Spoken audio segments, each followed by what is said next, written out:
Pernah ada seorang, ini kisahnya tak, seorang pemuda tobat, terus diarahkan pada seorang syekh. Begitu diarahkan di syekh itu, kata syekh, ini benar kamu mau tobat, kalau mau tinggal dengan saya terbatas, yang ada cuma kurma, minum air putih. Nggak apa-apa syekh, saya mau tobat, tinggal di situ sehari, 2 hari, 3 hari. Begitu 3 hari setan datang. Kadang-kadang setan itu datangnya kepada orang tobat gak seketika, nanti beberapa waktu diarahkan kepada maksiat. Jadi kisah nyata, setan membisikkan kepada dirinya, guru kamu ini, syekh kamu ini sabar banget, makan cuma kurma, air putih, kamu sudah mulai kuat, coba berbakti kepada gurumu, carikan makanan. Bagus awalnya, keluar dia, carikan makanan. Begitu keluar, nyari-nyari nggak dapat, lompat tetangga, bakat malingnya dipakai lagi, naik bakat pencurinya, nggak dapat, lewat lagi, begitu rumah kedua, belum manjat, sudah mencium bau enak, bau makanan. Manjat dia ke atas tembok, begitu manjat, lihat ada tungku, ya, di situnya di atasnya kemudian ada satu panci, ya. Kemudian dia ke situ, begitu dibuka, Allahu Akbar, 3 terong, enak banget kayaknya baunya, yang sudah matang. Ya, dibisikkan ke telinganya, coba dulu aja, kalau enak, ambil, berikan kepada gurumu. Syekhmu kan orang terkenal di sini, kalau cuma ngambil dikasih tahu buat gurumu, pasti orang paham. Baik, nah begitu proposalnya tuh. Akhirnya dia coba dikunyah. Begitu dikunyah kemudian, nah karena dia sudah tobat, itu ada petunjuk di hatinya. Jadi kalau orang sudah bersih itu kemudian berbuat maksiat, nanti ada yang namanya burhan mirabbi. Ya, petunjuk Allah, seperti Nabi Yusuf menerima burhan, ini salah. Ya, cahaya kebaikan yang diberikan oleh Allah kepada seseorang yang tergerak berbuat maksiat. Di hatinya mengatakan, jangan lakukan, itu salah. Nah dia begitu, jangan lakukan, itu keliru, itu salah. Begitu mendengar suara tadi, dia muntahkan. Ini kisahnya tadi, muntahkan seketika. Dan dia lari. Dan dia ingin ceritakan kepada gurunya bahwa dia telah berbuat salah. Dia pengen dituntun, salah saya pengen tobat. Balik lagi. Begitu balik lagi ke tempat gurunya, qadar Allah, begitu pulang ke masjid gurunya, ternyata gurunya sedang berhadapan dengan seorang perempuan. Di luarnya ada bapaknya nunggu, seorang laki-laki tua. Begitu sedang berhadapan, lihat anak muda tadi, dipanggil, ya bunaya ta'ala, anak sini, sini. Ya, begitu datang, diceritakan sama gurunya, ini ada seorang perempuan datang pada saya, dia baru ditinggal wafat oleh suaminya, selesai masa iddahnya, dia datang pada saya untuk dicarikan jodoh. Saya tawarkan pada kamu, maukah engkau menjadi jodohnya? Nah, kalau anda dalam situasi seperti itu tuh, wah, udah datang mau tobat, masuk masjid ada durian, gitu kan? Wah, perempuannya cantik, tinggal wafat kemudian oleh suaminya, belum ada keturunan dan seterusnya, baru aja menikah, selesai masa iddah, ditawarkan pada anda, mau nggak?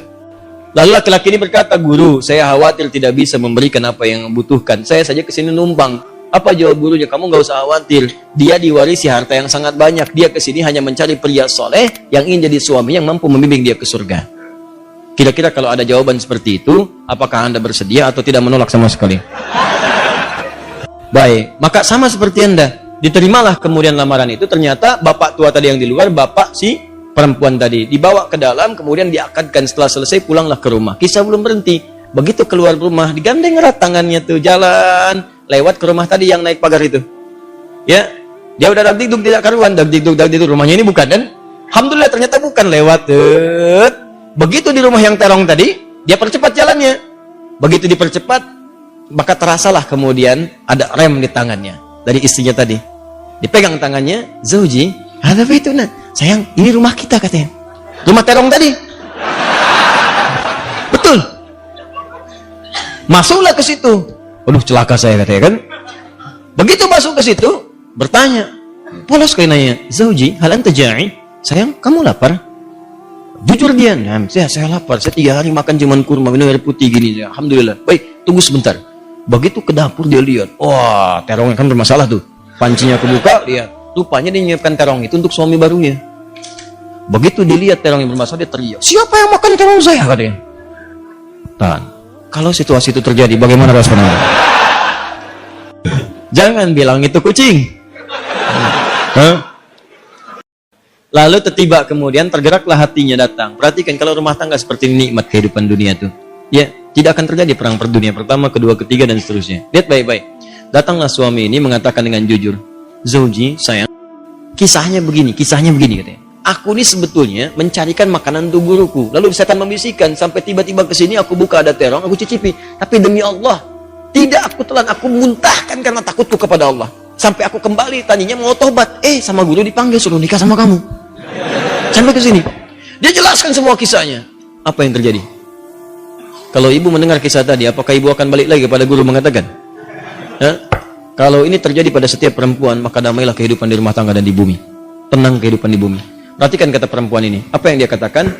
Bagaimana anugerah Allah diberikan pada pemuda yang tobat ini. Ahli maksiat, tobat, dapat ketenangan, dan apa hasilnya? Perhatikan. Wallahi, demi Allah. Secuil terong yang engkau muntahkan karena Allah itu, maka Allah ganti dengan seluruh terongnya, panci tempat terongnya, rumah tempat terongnya, plus pemilik terongnya. Wallahi, secuil terong yang kau muntahkan karena Allah itu, maka Allah ganti dengan seluruh terongnya, panci tempat terongnya, rumah tempat terongnya, plus pemilik terongnya.